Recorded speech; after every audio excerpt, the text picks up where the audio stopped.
제가 한 10여 년 전에 아주 흥미로운 영화를 본 적이 있습니다. 실화를 바탕으로 한 영화였는데 제목이 컨커션, 뇌진탕이었습니다. 이 영화는 미국 풋볼 선수들이 이 뇌진탕으로 인해서 굉장히 많은 어려움을 겪고 있다는 것을 발견한 한 의사에 대한 이야기입니다. 한 풋볼로 유명한, 미식축구로 유명한 도시가 있었는데 이 도시에 살아가는 은퇴한 풋볼 선수들이 다양한 어려움을 겪습니다. 어떤 사람은 갑자기 폭력적인 모습이 나타나기도 하고, 어떤 사람은 기억력이 사라져서 정말 길도 찾지 못하는 그런 일이 생기고, 심지어는 머리가 아파서 결국은 죽는 그런 사건, 사고들이 생깁니다. 이 일들에 대해서 다 이유를 알지 못하는데 한 의사가 뭔가 뇌와 깊은 관계가 있을 것 같다라는 짐작을 하면서 이제 식구들의 동의를 얻어서 뇌세포를 연구하게 됩니다. 죽은 사람들의 뇌세포죠. 그래서 발견한 것이 뭐냐면 이 사람들이 지속적인 이 충격을 인해서 뇌가 많이 손상이 되었고, 이 뇌진탕의 문제가 심각하다는 것을 발견하게 됩니다. 하지만 이걸 발표할 수가 없습니다. 왜냐하면 미식축구라는 한 산업이 어마어마하게 큰 산업인데, 미국의 미식축구 협회가 이 일로 인해서 선수들과 복잡한 관계가 생기는 것을 우려해서 이것을 발표하지 못하도록 압력을 넣습니다. 근데 그 압력을 받는 이유가 있습니다. 왜냐하면 이 문제를 발견한 의사가 미국 백인이 아닙니다. 이 의사는 아프리카에서 온 의사였습니다. 나이지리아에서 의사 생활을 하다가 미국으로 이민 온 사람이었는데, 이러한 아프리카 출신의 의사가 뭘 알겠느냐라고 하면서 비난하면서 멸시하면서 조롱하면서 트집을 잡기 시작합니다. 하지만 이 실제 인물이었던 베넷 오말루라고 하는 의사는 독실한 기독교인이었습니다. 이분 마음에 하나님께서 나를 미국으로 오게 하신 데는 분명히 이유가 있을 것이다. 믿음을 가지면서 자기가 겪는 수많은 비난과 멸시와 조롱을 이겨내면서 묵묵히 일을 해나갑니다. 그러다 결국은 이 사실이 밝혀지게 되면서 미국의 미식축구 산업 전체에 아주 지대한 영향을 미치게 되고, 결국은 선수들의 생명을 보호하게 되었다는 그러한 내용의 실화의 바탕을 둔 영화입니다. 여기서 우리가 눈여겨봐야 할 것은 전 세계에서 가장 뛰어난 의술을, 모든 의사들과 기계들과 모든 기술들을 갖고 있는 미국이었지만 이 사실을 발견한 사람이 백인도 아니고 미국 사람도 아니고 아프리카에서 온 의사였다는 사실입니다. 이게 미국의 자존심을 건드린 겁니다. 게다가 이 베넷 오말루라고 하는 사람은 독실한 크리스천이었는데, 기독교 국가로 알려진 미국의 수많은 신앙인들의 태도가 얼마나 그릇되었는지를 이 베넷 오말루를 통해서 조명해 줍니다. 아프리카에서 온 의사가 수많은 생명을 살리고 그들의 건강을 지켜주게 되었다는 것, 여러분 여기에 참 아이러니한 것이 있지 않습니까? 오늘 본문이 바로 그런 아이러니가 숨어져 있는 말씀입니다. 지난 수천 년간 유대인들은 하나님을 경외해 왔습니다. 이들은 야훼 하나님을 섬겼고 예배했고 하나님의 말씀대로 살기를 원했고, 또 하나님의 인도하심을 받았고 하나님의 임재가 있는 성전을 지켜왔습니다. 그런데 오늘 예수님은 자신의 하인을 고쳐달라고 말을 전해온 이 백부장, 이 이방인의 믿음을 가리켜 이스라엘에서 이만한 믿음을 본 적이 없다라고 말씀하십니다. 자, 오늘 사건도 굉장히 중요합니다. 이 믿음도 굉장히 귀한 믿음입니다. 그런데 더 중요한 것은 이것을 표현하시는 예수님의 방식입니다. 우리 백부장의 믿음을 칭찬하지 않을 사람이 누가 있겠습니까? 귀합니다. 뛰어납니다. 그런데 예수님은 이 백부장의 믿음을 이스라엘 중에서 가장 뛰어난 믿음으로 제시함으로 예수님을 따르는 무리들이 충격을 받게 하십니다. 이게 핵심적인 요소입니다. 이스라엘 사람들이 이런 마음을 가졌겠죠. 믿음 하나만큼은 우리가 이방인들보다 낫겠지. 여러분, 유대인들이 믿음에 대해서 혹은 이 하나님께 선택받았다는 것에 대해서 얼마나 큰 우월감을 갖고 있는지 모릅니다. 유대인의 기도 가운데는 기도 제목 하나가 뭐냐 하면 하나님, 우리가 이방인이 아니라 유대인으로 태어나게 하신 것을 감사합니다. 이게 얼마나 유대인들이 갖고 있는 선민의식입니까? 그 선민의식과 우월주의, 우리가 저들보다 훨씬 더 뛰어나다고 하는 이 우월주의에 하나님은 이 말씀을, 예수님께서는 이 말씀을 통해서 돌을 던지고 계시는 겁니다. 우리는 예수님이 던지시는 이런 돌에 좀 맞을 줄 알아야 합니다. 그리고 예수님께서 말씀하시는 그 진리를 우리는 발견할 수 있는 사람들이 되어야 합니다. 그래서 예수님이 말씀하시는 이 방법들, 그걸 우리가 좀 더 고급스럽게 표현하자면 수사 기법인데, 이 수사 기법에는 여러 가지 진리들이 담겨져 있습니다. 그래서 여러분들이 예수님이 하시는 말씀을 정말 제대로 이해하려면 예수님께서 어떠한 방식으로 말씀하시는가를 분명히 아셔야 합니다. 우리가 알아야 하는 여러 가지 방법, 수사법들인데 그 중에 하나가 과장법입니다. 예수님은 오늘 본문 안에서도 과정법을 사용하시는 거예요. 이스라엘에서 이만한 믿음을 내가 본 적이 없다. 여기 안에는 분명히 과장이 있습니다. 오늘 말씀은 실제이기도 하지만 동시에 과장으로 이스라엘 사람들에게 도전하시는 말씀입니다. 도전을 주시는 거예요. 내가 너희들보다 이 사람 믿음 더 귀하다고 말씀하시는 겁니다. 예수님께서 실제로 이런 과장법을 자주 사용하셨습니다. 모든 것을 다 버리고 나를 따르라. 너희 부모와 처자와 형제를 미워해야 나를 따를 수 있다. 여러분, 여기 안에는 과장법이 있는 겁니다. 여러분, 솔직히 우리가 예수님 따르면서 모든 것 다 버리고 따르는 사람이 누가 있습니까? 누가 부모를 미워하면서 오늘 교회 나오려면 부모를 미워해야지, 내가 뭐 형제를 미워해야지, 그러면서 나오는 사람이 어디 있습니까? 이게 예수님의 방식이에요. 정말로 중요한 것은 예수님을 전적으로 따르라라는 말씀이지 진짜 부모를 미워하라는 말씀은 아니라는 거죠. 사실 우리도 평범한 대화에서 과장법을 많이 사용하는 편입니다. 다툴 때, 남편과 아내가 다툴 때 과장법이 날아다닙니다. 화장품이 날아다니는 게 아니라 과장법이 날아다닙니다. 아내가 남편에게 이렇게 말할 수 있습니다. 어쩌면 당신은 나를 한 번도 안 도와줘요? 한 번도. 자, 이게 과장법이죠. 근데 이게 과장법임을 이해하지 못하는 남편들은 보통 뭐라고 얘기합니까? 내가 어제 도와줬잖아. 내가 어제 설거지 한번 했잖아.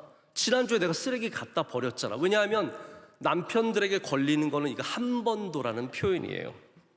왜 그렇습니까? 수준이 낮기 때문에 이 과장법을 이해를 못하는 겁니다. 그래서 과장법을 이해해야 한 번도를 넘어서 아내의 마음이 무엇인가를 들여다볼 수 있는데, 대부분의 남자들은 이 숫자라든지 이런 거에 굉장히 예민하고 민감합니다. 그래서 내가 몇 번 도왔다로 이것을 넘어가려고 하는 거죠. 어리석습니다. 그게 핵심이 아니라는 거죠. 그래서 특별히 여러분이 수준 낮은 사람들한테는 과장법을 지나치게 사용하시면 안 됩니다. 어린이들에게, 아이들에게 과장법을 써서 뭔가를 가르치려고 하면 잘 먹혀들지 않습니다. 그러면 요점을 잃어버립니다. 너는 시험을 앞두고, 아들한테 너는 시험을 앞두고 어떻게 책 한 번을 안 보니? 자, 한 번에 다 걸리는 겁니다. 그러면 한 번 했느냐 안 했느냐에 다 초점이 맞춰지는 거예요. 무슨 말이야? 나 어저께 책 한 번 봤는데. 그게 요점이 아니잖아요. 그래서 미숙할수록, 어릴수록 과장법을 쓰면 요점을 잃어버립니다. 미숙한 사람들은 예수님의 말씀의 핵심을 모르고, 기독교는 부모를 미워하라고 가르치는구나, 기독교는 가정을 버리라고 가르치는구나. 여러분, 그게 핵심이 아니라는 거예요. 진짜 핵심은 예수님을 따르라는 겁니다. 예수님을 바로 따르라는 것이죠. 또 예수님의 말씀의 또 다른 수사 기법이 풍자입니다. 이거를 세타이어라고 하죠. 세타이어가 헌타이어 세타이어가 아니라 세타이어라고 하는 이 수사 기법이 있습니다. 이거는 약간 비꼬는 듯하면서 유머스러우면서 비판과 견제를 담고 있는 방식입니다. 쉽게 생각하면 우리 예전에 저도 어렸을 때 신문이 집에 오면 가장 먼저, 제가 어린 아이니까 먼저 보게 되는 게 만화였습니다. 일면에 있는 4컷짜리 만화 기억하십니까?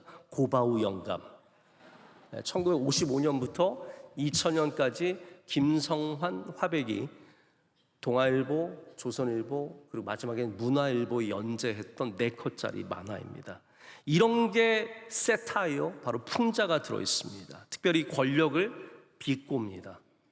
그 안에는 약간 유머스러운 게 들어있습니다.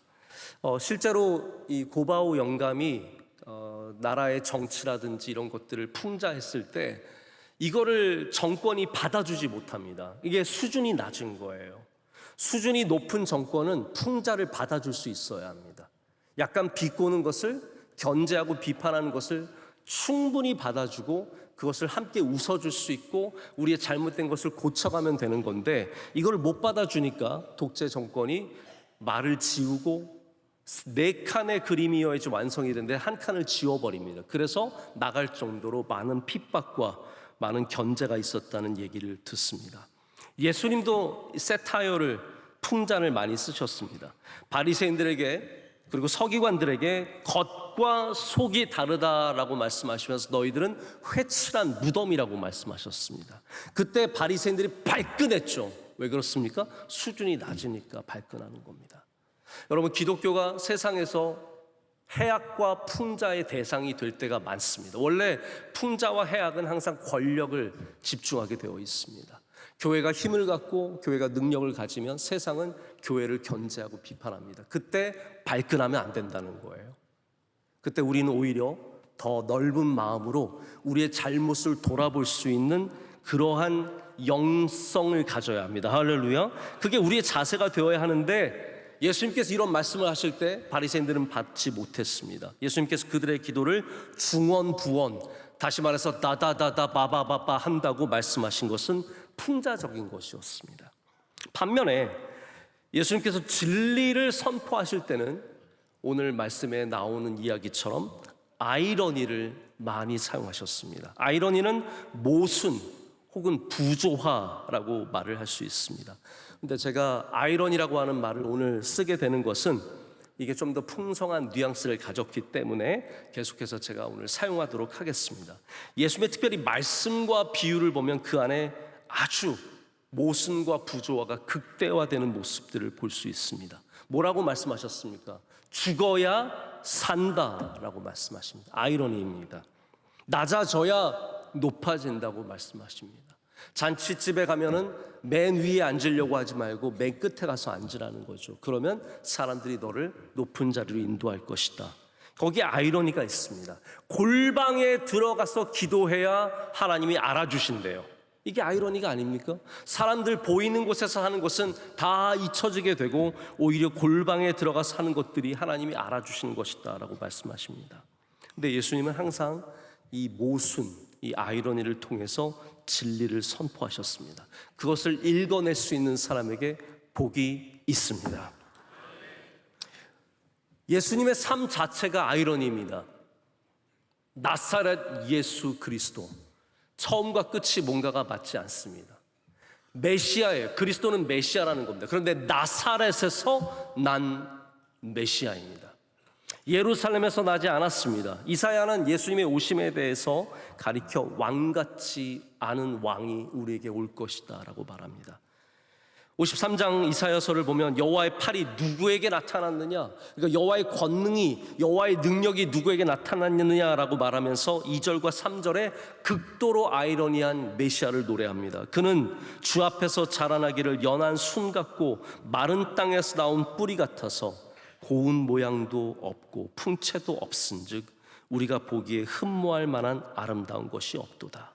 그는 멸시를 받아 사람들에게 버림받았으며 간고를 많이 겪었으며 질고를 아는 자라, 마치 사람들이 그에게서 얼굴을 가리는 것 같이 멸시를 당하였고 우리도 그를 귀히 여기지 아니하였도다. 여러분, 세상은 왕 같은 왕이 와서 우리를 구원할 것이라고 기대합니다. 하지만 진리는 아이러니에 담겨 있습니다. 그래서 전혀 왕 같지 않은, 병거를 몰고 칼을 찬 왕이 와서 우리를 구원하는 것이 아니라 나귀를 탄 예수께서 예루살렘 성에 입성하셔서 십자가에 달려 죽으심으로 가장 아이러니한 모습으로 우리에게 구원을 베풀어 주십니다. 우리 하나님의 일하시는 방식을 보면은 우린 지속적으로 그곳에서 아이러니를 찾습니다. 하나님은 낮은 자를 통해서 높은 자를 가르치셨습니다. 야곱과 에서 사이에 여러분 누구를 택하시겠습니까? 하나님은 속이는 자 야곱을 택하셨습니다. 그리고 심지어는 그와 씨름하다가 그에게 지셨습니다. 하나님은 히브리인이 노예로 애굽에 팔려가서 그곳에서 권력을 잡고 한 나라를 살리는 일을 맡기십니다. 여리고에서 구원받은 사람이 누구입니까? 많고 많은 사람이 있었지만 아이러니하게도 기생 라합이 구원을 받습니다. 율법을 보면 장자 중심의 사회입니다. 모든 율법은 장자에게 권력이 다 쏠리게 되어 있습니다. 그런데 하나님은 이상하게도 아이러니하게도 가장 중요한 자리에서 장자를 사용하지 않으시고 말자를 사용하십니다.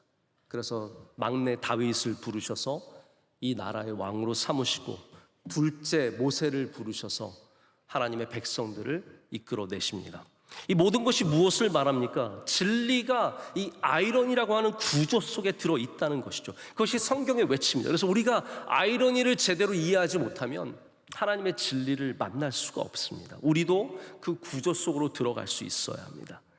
그래서 오늘 예수님께서는 우리에게 믿음을 가르쳐 주시기 위해서 바리새인의 믿음을 보여주시는 것이 아니라 저 이방인, 저 로마인의 백부장의 믿음을 통해서 우리에게 믿음을 보여주시는 겁니다.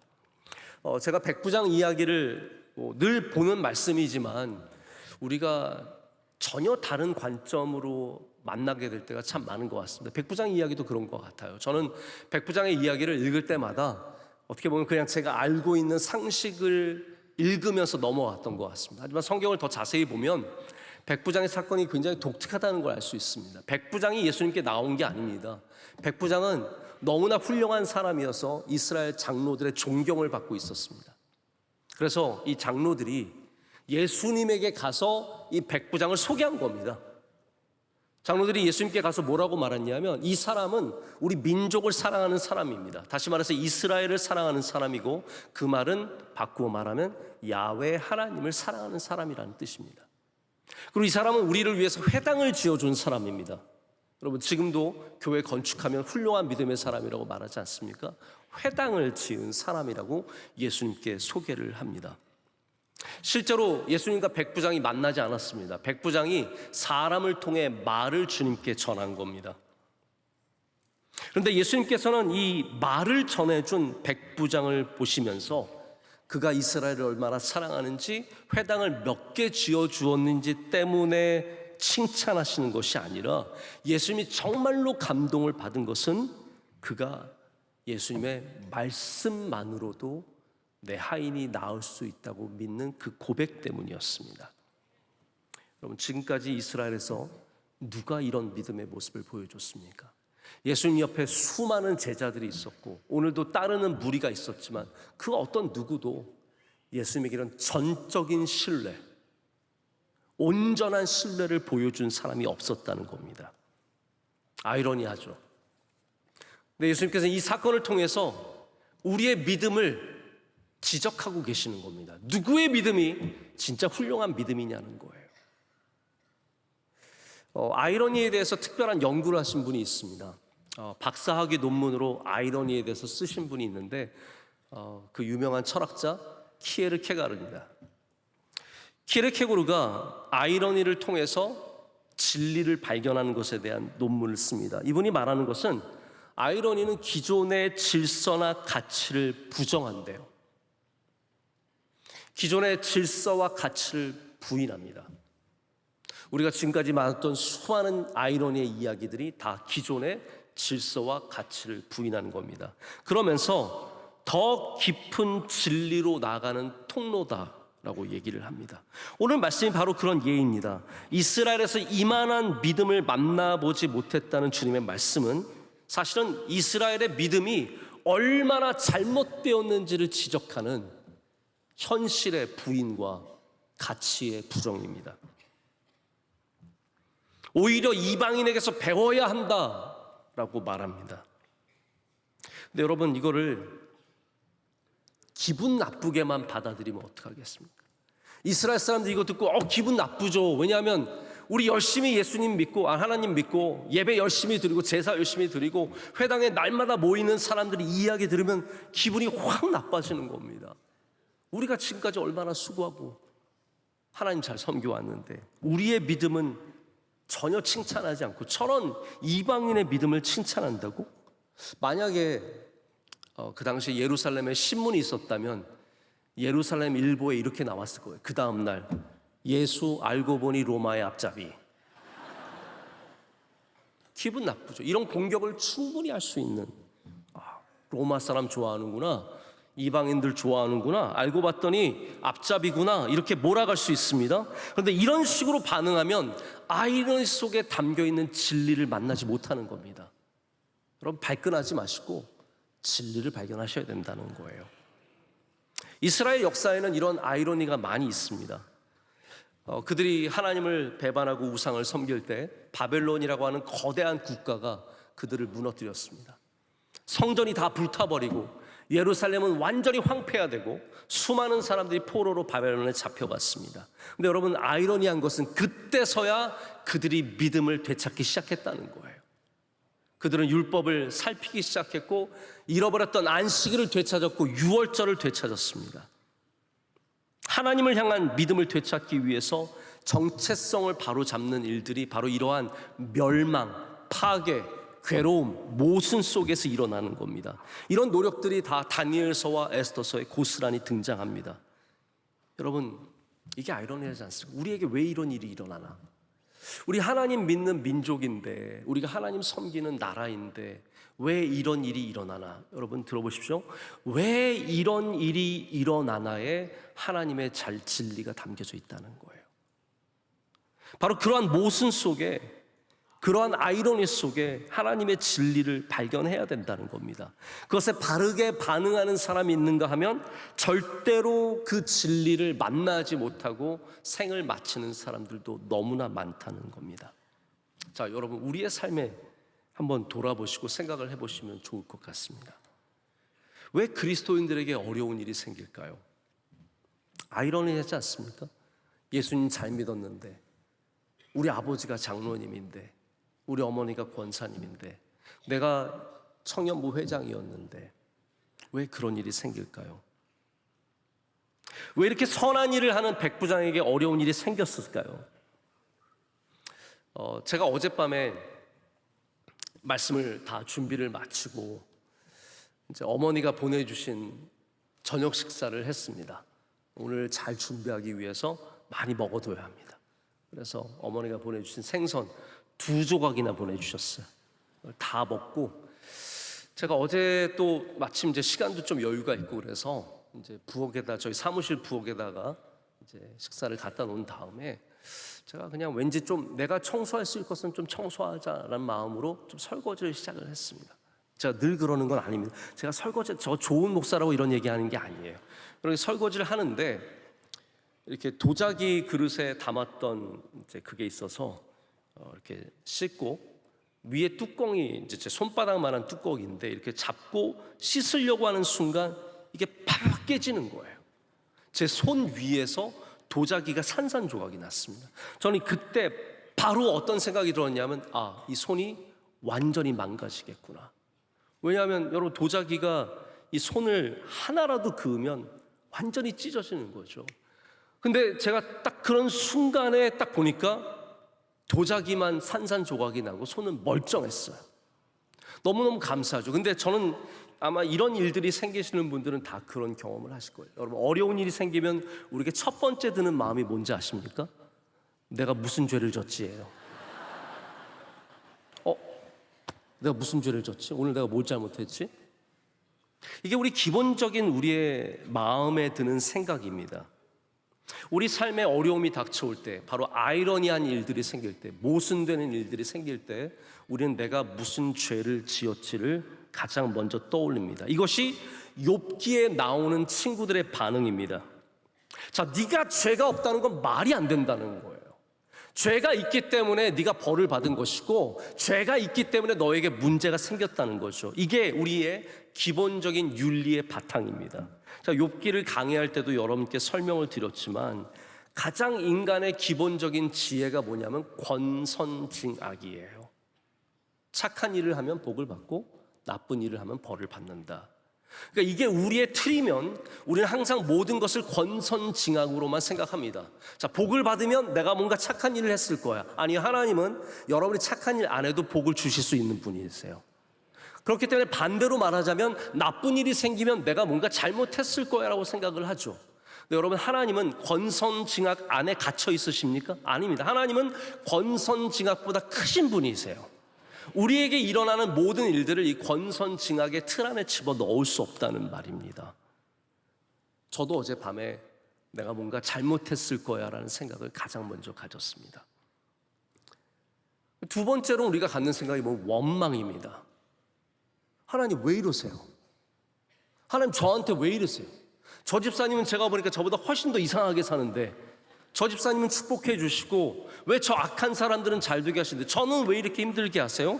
이게 원망입니다. 저도 어제 원망했습니다. 하나님, 제가 오늘 뭘 했습니까? 설교만 준비했는데 왜 이러십니까? 제가 뭐 나쁜 짓을 했습니까? 하루 종일 사무실에 갇혀서 종일토록 주의 말씀 묵상하면서 설교 준비만 했는데 왜 이러십니까? 내가 지금까지 교회를 다녔는데 그래도 믿음 갖고 남들보다 선하게 살기 위해 노력해 왔는데 왜 하나님께서 나에게 하필이면 이런 어려움을 주시는가 생각하죠. 세 번째는 의심입니다. 하나님께서 살아계시다면 어떻게 이런 일이 일어날 수 있는가? 왜 저 젊은 가정에, 왜 저 어린 아이에, 왜 저 하나님께 충성했던 사람들에게 하나님이 계시다면 어떻게 이런 일이 일어날 수 있을까? 이게 우리가 갖는 기본적인 우리의 체계입니다.